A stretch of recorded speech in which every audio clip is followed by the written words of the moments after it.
បងអូនអើយច្រៀងរមអលៀបទឹកអប់ថែមប្រេងសើលៀបទឹកអប់ថែមប្រេងសើញាតិមិនភូមិធ្វើដល់កៃឡាកច្រៀងសាកអំណរទុកយើងថ្មងថ្មីដែលเติมនឹងបានជោគជ័យនោមសុំសួស្ដីសេរីមង្គលមកដល់ភូមិស្រុកជំរាបម៉ែពុកប៉ែនេះទៅមុំទុកយើងបានល្បី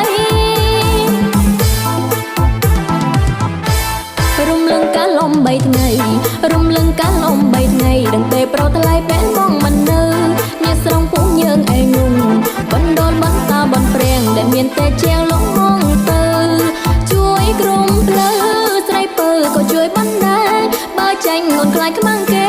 ខ្លាចប្រងមាម៉ែរំបែកបែកកំកម្លាំងចិន